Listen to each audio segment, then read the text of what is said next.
Buenos días, estimados estudiantes. Bienvenidos al SPOC de Formulación de Proyectos de Ingeniería 1. En esta presentación vamos a tocar 4 tópicos. Primero, ¿qué es un proyecto? Segundo, clasificación de un proyecto. Tercero, ciclo de vida del proyecto. Y 4, la factibilidad de un proyecto. Iniciamos preguntándonos qué es un proyecto. Cuando nos hacemos esta pregunta, generalmente a nuestra mente vienen las imágenes de una obra civil, una vía, un puente, un edificio, y aunque efectivamente estos son proyectos, pues digamos que el concepto de proyecto es un poco más general. Entonces, vamos a revisar algunas definiciones de lo que es un proyecto, pues no las vamos a leer textualmente, sino que vamos a resaltar algunos elementos que son comunes en todas estas definiciones, ya que no existe pues como una única definición. Entonces, en la primera me están hablando que es una propuesta de acción técnica y económica que consiste en un conjunto de actividades que se encuentran interrelacionadas y coordinadas en la búsqueda de una solución inteligente. Es decir, ese es como el objetivo, al planteamiento de un problema. Debe partir de que exista una necesidad y para lograr eso, pues se necesitan recursos. En la segunda definición me están hablando de que se puede intentar lograr uno o varios objetivos. Se necesitan nuevamente recursos como equipos de personas y otros recursos, y ya me están hablando de que debe tener una duración limitada. En la tercera definición me hablan de un plazo y un esfuerzo temporal. Debe tener un punto de inicio o principio y un final. Y en la cuarta definición nuevamente me vuelven a hablar de que debe existir una necesidad o una oportunidad, que debe tener un tiempo determinado y que se utilizan recursos.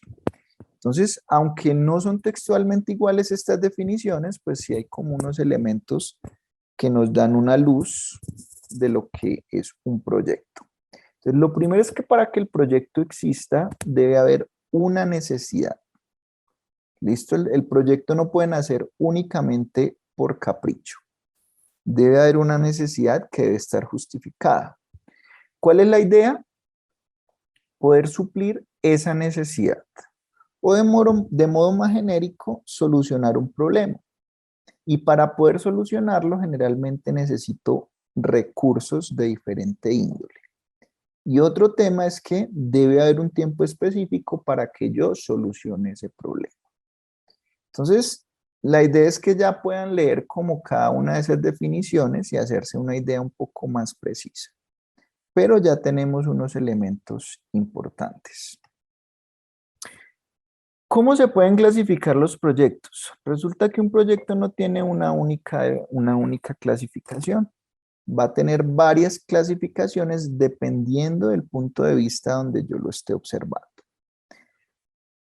En los diferentes libros casi nunca se encuentran estas 6 clasificaciones. De hecho, lo que se ha hecho es recopilar de diferentes libros.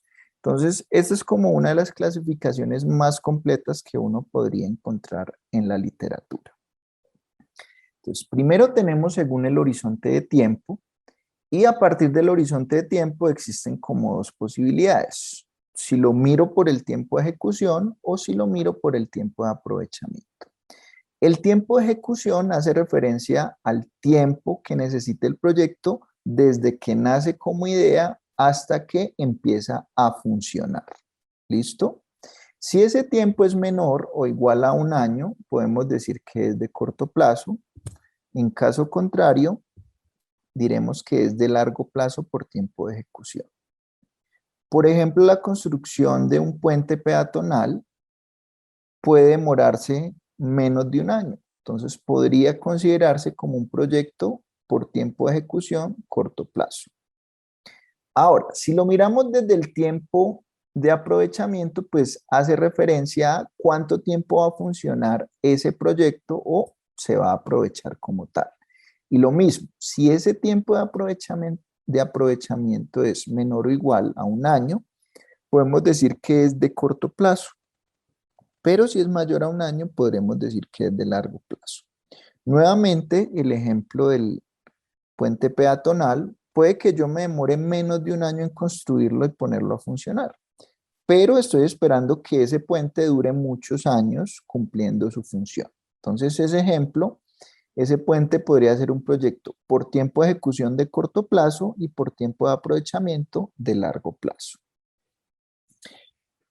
Según el sector productivo, entonces, si mi proyecto lo que hace es trabajar con el tema de producción animal o producción, en este caso, vegetal o agropecuaria, podría decir que el proyecto es agropecuario, ¿cierto? Si tengo un proyecto, por ejemplo, para criar trucha, podría considerarse como agropecuario.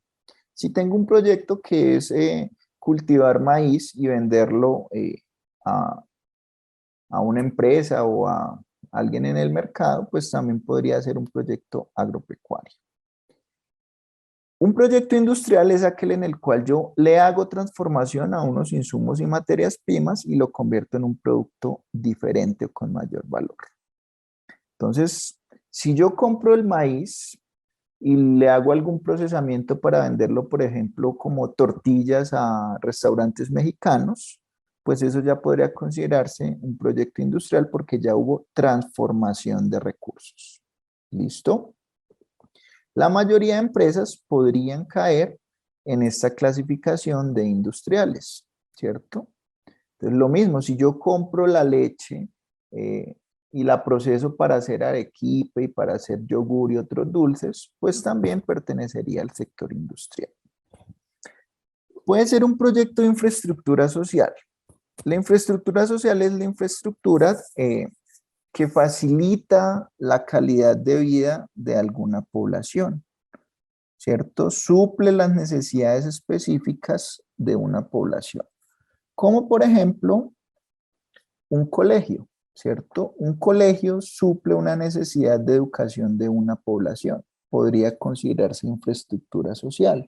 O por ejemplo, la construcción de un hospital, también podría considerarse como infraestructura social.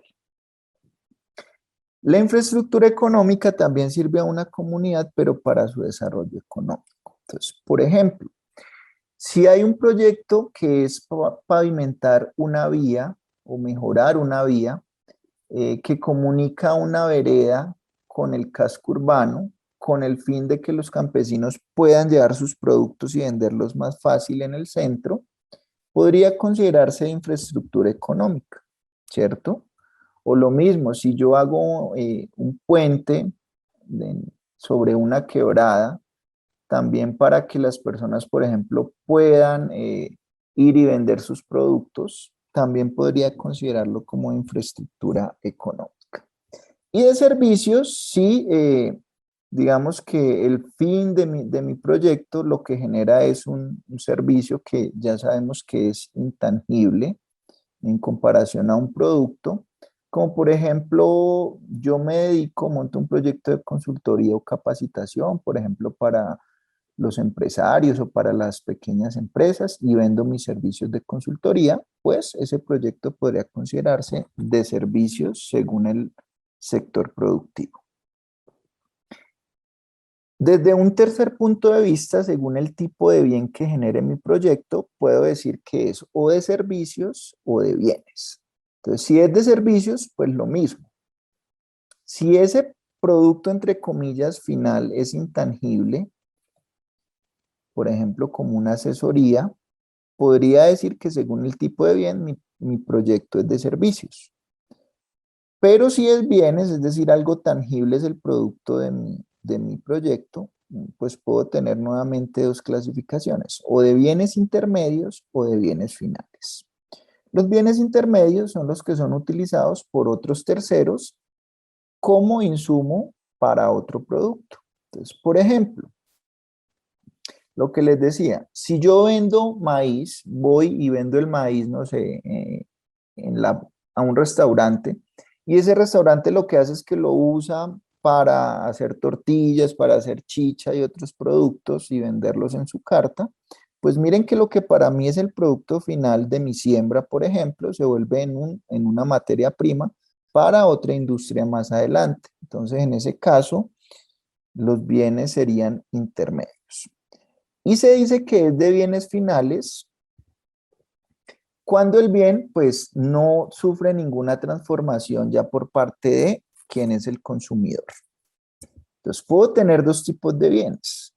Los bienes de consumo, que es cuando un consumidor compra un producto pues para su uso personal, listo, para suplir una necesidad, pero pues no le hace ninguna transformación. Entonces, por ejemplo, si yo compro un pocillo, pues listo, yo compro el pocillo me sirve para servirme mi tinto, para servirme mis bebidas, yo no le hago ninguna transformación y pues el bien me está ayudando a suplir una necesidad. Pero también puede haber otros bienes que pueden ser utilizados para generar más riqueza o más capital. ¿A qué me refiero? Supongamos que yo me dedico a fabricar máquinas de coser. Yo le vendo eso a una empresa que se dedica a confeccionar ropa y venderla. Aunque esa persona pues no le va a hacer modificaciones a la máquina, pues por eso sería un bien final, pues sí puede utilizar esa máquina para generar más riqueza, utilizándola, produciendo prendas y vendiéndolas. Entonces en ese caso yo diría que es un bien de capital. ¿Listo?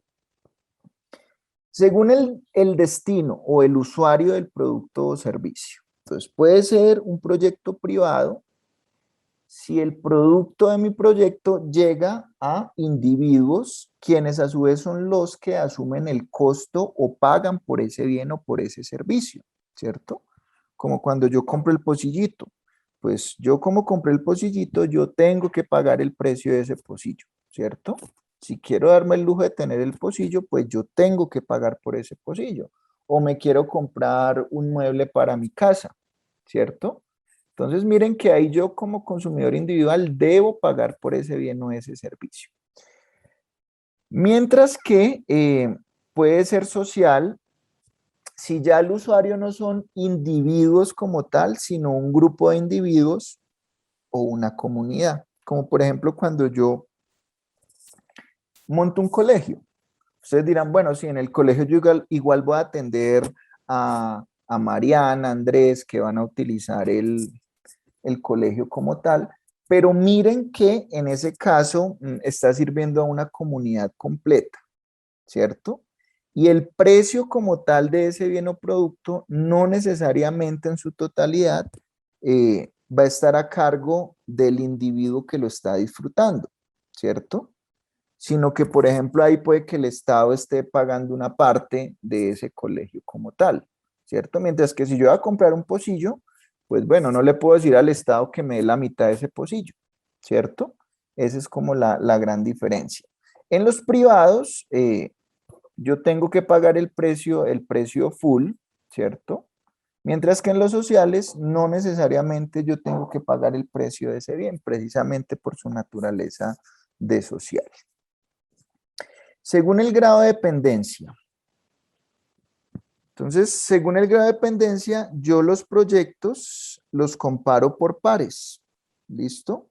Entonces, yo puedo decir, por ejemplo, que dos proyectos son independientes si al ejecutar uno no tiene por qué afectarse la ejecución de otro. Es decir, cuando los proyectos pueden ejecutarse de forma completamente independiente y no se van a afectar. Pero puedo tener proyectos complementarios. Entonces, yo tengo, por ejemplo, un proyecto que es capacitar a los campesinos de cierta vereda para criar de forma productiva trucha, ¿cierto? Y puede haber otro proyecto que es montar una planta para procesar trucha. Entonces, miren que esos dos proyectos serían complementarios. Y sustitutos es cuando uno puede perfectamente reemplazar al otro. Generalmente es cuando tengo varias alternativas para solucionar un mismo problema, ¿cierto? Entonces, por ejemplo, si yo tengo un problema que es que los estudiantes del colegio están teniendo unos resultados muy malos en las pruebas, por ejemplo, Saber 11, pues tengo varias opciones o varios proyectos que podría yo formular para solucionar ese problema, ¿cierto? Por ejemplo, no sé, una opción es darles más computadores, que tengan más equipos de cómputo en el colegio, ¿cierto? Otra sería, no, pues de pronto el tema no está en los computadores, sino en el método de enseñanza de los profesores. Pues podría hacer un proyecto para actualizar pedagógicamente a los profesores. Entonces miren que sustitutos es cuando uno puede reemplazar al otro, ¿cierto? Y si solo se puede hacer un proyecto, pues solo se escogerá alguno de esos dos sustitutos, ¿cierto? Ahora, también podrían hacerse dos proyectos sustitutos al tiempo, pero pues no tendría como mucho sentido porque sería como desperdiciar recursos. Y por último, según el tipo de inversión.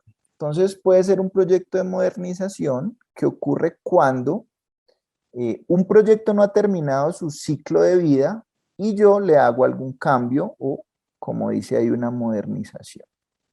Entonces, si yo tengo, por ejemplo, unas máquinas en mi empresa que tienen una vida útil de 20 años, pero yo a los 10 años encuentro que hay una tecnología nueva que me puede servir, que es económica, pues yo puedo hacer el reemplazo. En ese caso sería un proyecto de modernización. ¿Qué es un proyecto de reposición? Pues es cuando ya un proyecto ha cumplido su vida útil, pues yo lo reemplazo por otro proyecto.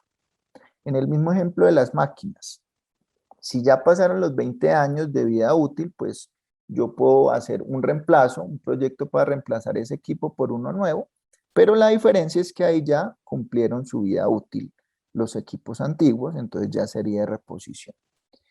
Un proyecto de expansión. Entonces, un proyecto de expansión es cuando amplío el alcance de un proyecto que ya está en funcionamiento. Entonces, por ejemplo, yo tengo una empresa que maneja 5 líneas de productos y yo decido que este año voy a abrir 2 líneas nuevas.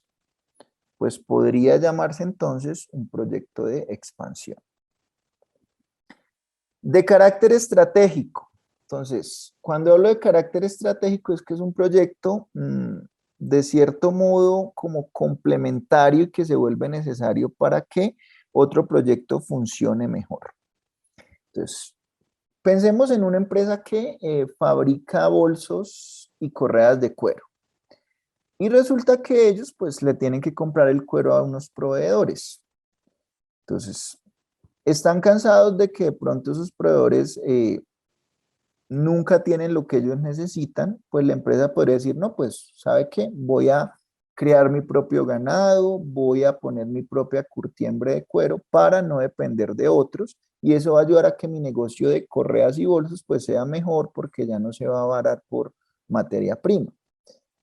Eso de criar el ganado, montar la curtiembre, podría considerarse un proyecto de carácter estratégico. Se hizo para apoyar otro proyecto y que funciona mejor, que es el original, que es el de producir y vender correas y bolsos. ¿Listo? Entonces, conclusión importante, no existe una única clasificación para un proyecto, depende de los diferentes puntos de vista desde donde se esté observando. ¿Listo? Vamos a hablar ahora del ciclo de vida del proyecto. Entonces, el ciclo de vida incluye las diferentes etapas que recorre el proyecto desde que es una idea hasta que se materializa en una obra o acción concreta. Vamos a tener 4 etapas importantes. La preinversión, que tiene que ver con todo lo que se debe hacer antes de que se inviertan los recursos como tal que se van a necesitar. Entonces, la preinversión consiste en identificar, formular y evaluar el proyecto, estableciendo cómo se llevaría a cabo para resolver el problema o atender la necesidad que le da origen. Entonces, la preinversión tiene que ver con la formulación como tal del proyecto. Luego está la inversión, cuando ya después de decidir que efectivamente el proyecto sí se va a hacer, ya se empieza a ejecutar o a montar el proyecto como tal y se hace el desembolso de los recursos. Ya la operación, que es cuando el proyecto ya está completamente operativo, y la evaluación de resultados. Entonces, vamos a empezar a mirar un poco más en detalle cada una de estas etapas. Esa etapa de preinversión, que es la más importante en la formulación de un proyecto, se divide a su vez en varias subetapas. Entonces está el tema de la idea, que sería la primera subetapa, en la cual básicamente lo que se mira es, ok, ¿cuáles son las necesidades? ¿Cuáles son las alternativas para suplir esas necesidades o para solucionar ese problema que yo identifiqué? Las principales fuentes de información se basan en el sentido común, la opinión de expertos.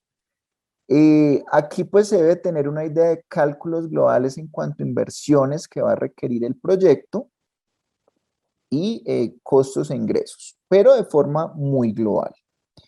Y permite inicialmente dar una indicación de si el proyecto es viable o no. Entonces, la idea es evaluar pues no alternativas idealistas, sino alternativas que de algún modo puedan ser viables. Entonces uno debe hacer como ese primer filtro aquí en las ideas. Luego tenemos el perfil preliminar en donde ya empezamos a aterrizar un poquito más la idea.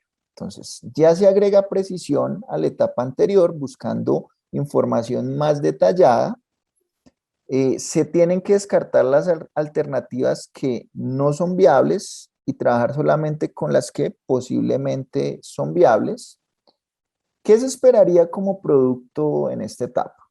Primero, definir por lo menos cuál es el segmento o nicho de mercado que se va a atender con el proyecto. Tener montos globales sobre inversiones que se requerirán. Tener estimaciones de qué proceso tecnológico, qué proceso técnico se va a llevar a cabo para materializar ese proyecto. ¿Qué requisitos empresariales se necesitan? Una macro y una micro localización y evaluar rápidamente efectos o impactos ambientales o sociales, ¿listo? Que tendrán pues las comunidades que va a afectar ese proyecto. Luego pasamos a la etapa más importante que es la prefactibilidad o el anteproyecto, donde ya se tiene un nivel muy importante en la información y donde básicamente ya con esa información se puede tomar una decisión de si el proyecto sigue o no sigue. Entonces, el producto de la prefactibilidad ya le va a decir a los inversionistas si vale la pena o no invertir o no en este proyecto. Entonces, ¿qué debe tener esa subetapa de prefactibilidad? Pues unas generalidades del proyecto un poco más definidas, ya unos aspectos del mercado y la comercialización o lo que se conoce como el estudio de mercados, donde ya se tiene que caracterizar el mercado en el que se va a mover el proyecto, hacer proyecciones de demanda, de oferta, ya tener muy claro el segmento al que se va a dirigir el proyecto y el tema de las famosas 4P de mercadeo, ¿cierto? Producto, precio, plaza y promoción. ¿Por qué? Porque los productos pueden ser muy buenos, pero si no hay mercado donde se pueda vender y donde tengan un nivel de demanda, pues no vale la pena seguir con el proyecto. Entonces, si ya ese estudio de mercado me indica que sí hay potencial, pues yo ya tendría que evaluar, ok, ¿cómo voy a hacer para materializar ese proyecto? Y eso es lo que yo respondo con el estudio técnico, donde debo responder algunas interrogantes como qué tamaño va a tener mi proyecto, dónde se va a localizar, qué tecnología y qué procesos va a utilizar para cumplir su objetivo y qué necesidades de recursos tengo. ¿Listo? Ya sean recursos humanos, recursos tecnológicos, recursos físicos. Luego de ver que sí hay una forma de materializar ese proyecto, es decir, que sí pasé ese estudio técnico, pues ya puedo mirar el aspecto financiero, es decir, qué inversiones necesito, qué ingresos proyecto, qué ingresos va a proyectar mi proyecto, para saber si es económicamente viable, que es lo que yo ya hago en el proceso de la evaluación del proyecto. Entonces, Puedo evaluar indicadores financieros para ver si desde ese punto de vista el proyecto es viable o no, pero también según la naturaleza pueden ser indicadores sociales o indicadores ambientales o otro tipo de indicadores que sean importantes según, repito, la naturaleza del proyecto. Y luego unos temas organizativos como la estructura legal y la estructura organizacional de mi proyecto.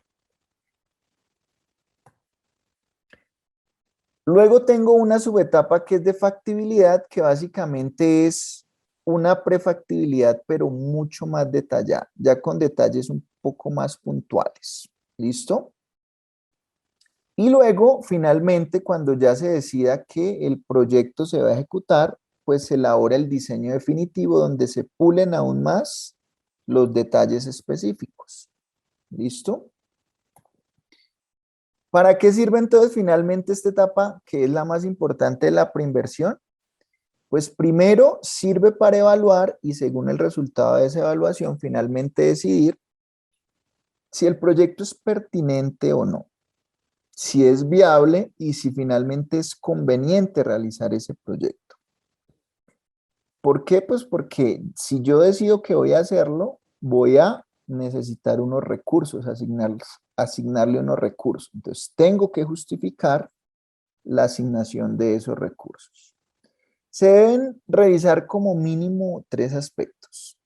Primero, que el proyecto sí sea una solución al problema que se planteó, que no sea por capricho que se hace el proyecto, que la alternativa que se seleccionó sea, digamos, la mejor dentro de las posibilidades que se evaluaron y que el proyecto demuestre estándares técnicos e indicadores de rentabilidad eficientes con respecto a otros proyectos similares.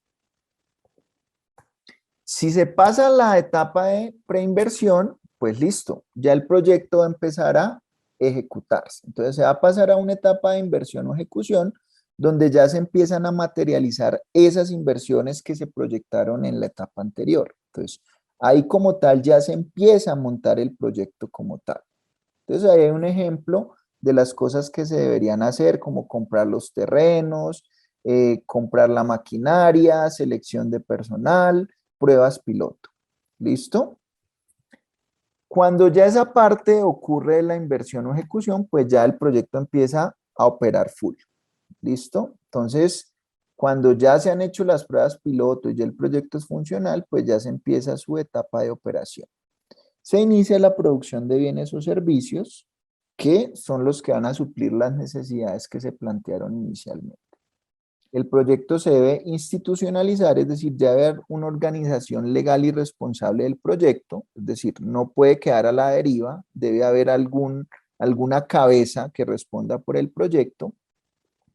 Se debe realizar control y seguimiento con fines de mejora y se debe evaluar la posible necesidad de ampliación de alcance, además de evaluar la necesidad de renovación o reposición. ¿Listo? Entonces, luego hay un proceso de evaluación que debería hacerse en todas las etapas.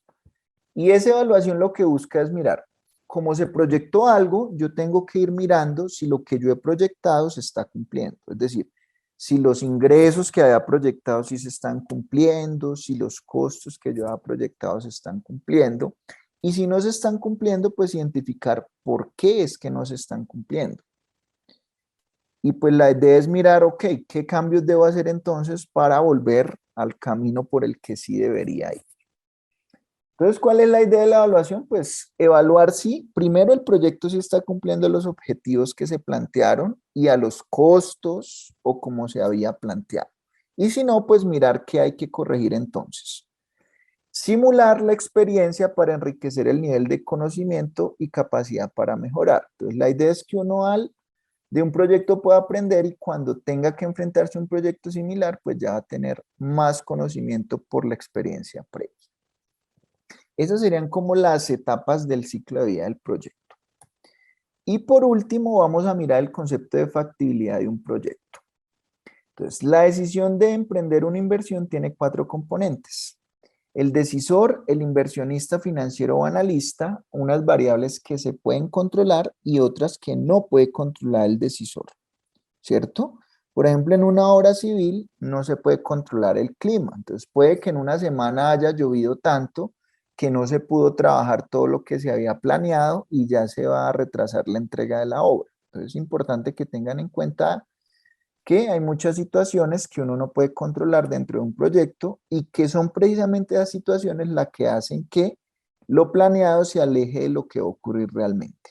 Por eso hay que hacer ese proceso de evaluación en todas las etapas. Las opciones o proyectos que se deben evaluar. Entonces, para recomendar la aprobación o para recomendar, o sea, lo ideal de un proyecto, es preciso estudiar mínimo 3 factibilidades que condicionan el éxito o fracaso de una inversión. Factibilidad técnica, factibilidad legal y factibilidad económica financiera. Y existen otras factibilidades que ya se evaluarán dependiendo de la naturaleza del proyecto. Entonces vamos a mirar estas 3 y otras cuantas que podrían ser relevantes en un proyecto. Entonces, está primero la factibilidad técnica y es como la primera que se debe evaluar en el sentido de que determina si es posible física y materialmente hacer un proyecto. Entonces, ¿a qué me refiero con eso? Resulta que se ha hecho un estudio de mercado y el estudio de mercado dice que el producto que se va a ofrecer sí tiene salida y el producto es, por ejemplo, hacer bolsas biodegradables a partir de la cáscara de la yuca, ¿cierto? Entonces, la idea es genial, las encuestas dicen que sí, la gente está interesada. La pregunta es, ¿será que sí hay tecnología o si hay forma, si hay maquinaria, si hay equipo para poder hacer eso de forma eficiente a nivel industrial? Si no existe la tecnología para hacer eso, pues nada, el proyecto ya no tiene factibilidad técnica y se debe descartar por muy bueno que parezca, ¿cierto? O si las máquinas que yo necesito para mi proceso son muy costosas y yo no las puedo costear, pues aunque exista la tecnología es muy costosa, entonces tampoco habría factibilidad técnica en ese sentido. Entonces la factibilidad técnica es mirar que sí haya un proceso que me permita llevar a cabo lo que yo estoy diciendo, ¿cierto? Entonces, si esa no se cumple, pues no tiene sentido continuar con el proyecto. La factibilidad legal determina la existencia de trabas legales para la instalación, ¿cierto? Entonces, si yo ya tengo la maquinaria, los empleados, tengo todo full, pero resulta que me falta un permiso para operar, pues en ese caso mi proyecto no tendría factibilidad legal, ¿cierto? O si me instalé al lado de un río y hay una ley que dice que una fábrica no se puede hacer a menos de cierta distancia del río, pues grave también, porque estaría violando la ley. Entonces no habría factibilidad legal. Factibilidad económica y financiera, o sea, si mi proyecto no va a generar rentabilidad, pues no tiene mucho sentido hacerlo. Ahora, hay excepciones. Si es un proyecto de inversión, pues yo lo que estoy buscando es que el dinero que invierta genere rentabilidad. Pero si es un proyecto social, pues no necesariamente esta factibilidad se vuelve, sirve para descartar el proyecto, ¿cierto? Mi proyecto puede que no sea rentable financieramente, pero va a generar un bien social que justifique, entonces igual puede que deba hacerse ese proyecto, ¿cierto? Pero si es un proyecto privado, pues nada, si la plata que yo voy a meter ahí no me va a generar rentabilidad, pues mejor no lo hago, invierto esa plata en otra cosa, en un CDT o en otra cosa que sí me dé rentabilidad. Está la factibilidad de gestión, que es si yo tengo el personal necesario para gestionar mi proyecto, ¿cierto? ¿Qué pasa? Yo me compro unas máquinas que vienen por allá de Alemania, pero no tengo personal capacitado para hacer el plan de mantenimiento de esas máquinas. Pues hasta que no consiga, yo diría que ahí no se está cumpliendo esa factibilidad de gestión, porque no tengo a las personas capacitadas para eso. La ambiental, pues que tiene que ver con cumplir ciertos parámetros ambientales para poder operar y si no los cumplo, pues puede que tenga problemas, como por ejemplo si genero muchas emisiones o contamino mucha agua, pues voy a tener trabas que pueden conectarse con lo legal también, entonces ahí también puede que una factibilidad ambiental no se cumpla. La factibilidad política corresponde a la intencionalidad de quienes deben decidir si quieren o no implementar un proyecto, independiente de su rentabilidad. Entonces, por ejemplo, una empresa quiere abrirse una empresa en un municipio, pero el alcalde no quiere dar el permiso, por X o Y motivo, independiente de sus motivos.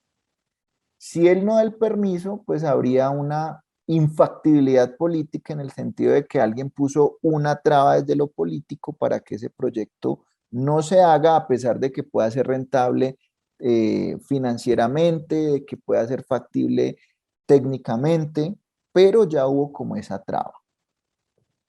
Y la factibilidad social, que tiene que ver con, ok, ¿será que el proyecto sí está cumpliendo o más bien no está violando el tema de lo que está afectando socialmente? ¿A qué me refiero con eso?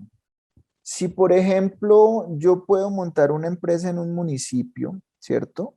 Pero al montar esa empresa, por ejemplo, hay temas sociales, en el sentido de que yo no le di trabajo a los del pueblo, sino que traje fue gente de otros lados, y entonces las personas del pueblo están viéndose afectadas, pues eso puede generar una infactibilidad social, ¿cierto? Porque estoy afectando a una comunidad y eso podría ser una traba. Entonces, no en todos los proyectos tengo que evaluar todas estas factibilidades, pero lo mínimo que sí me van a pedir es una factibilidad técnica, legal y financiera para poder tomar la decisión de si el proyecto debe continuar o no. Las demás se van a evaluar en función de la naturaleza del proyecto, ¿cierto? Entonces, aquí, ¿cuál es la conclusión importante? Que no de pronto porque el proyecto cumpla una factibilidad ya debe hacerse. Deben evaluarse otras factibilidades. ¿Listo? Muchas gracias por su atención.